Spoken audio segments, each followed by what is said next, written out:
Alléluia. Que Dieu nous bénisse.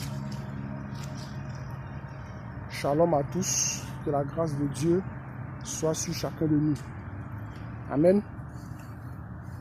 Aujourd'hui, ce que nous voulons, c'est que l'Église puisse comprendre le rôle fondamental, ou du moins apercevoir le sens véritable de la mission de notre Seigneur Jésus-Christ de Nazareth.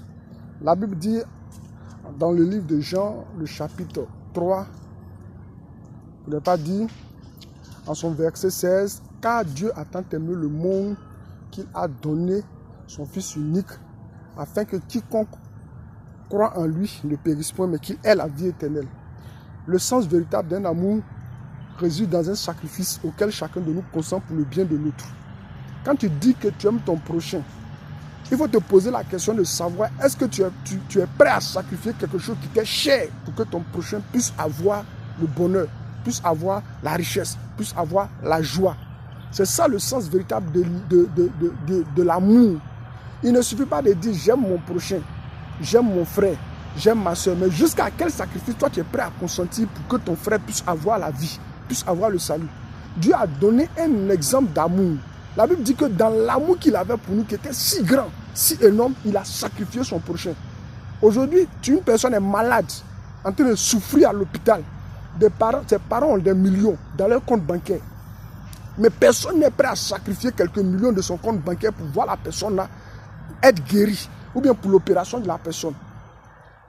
Mais c'est quand la personne décède ou quand la personne meurt, que chacun maintenant va montrer que c'est lui qui est, comment je peux le dire, l'homme le plus important de la famille.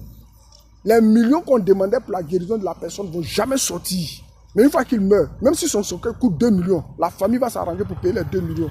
Quel est le sens? Est-ce qu'on a compris le sens de l'acte que le Seigneur, de l'acte expiatoire que Dieu lui-même a posé en sacrifiant son Fils unique?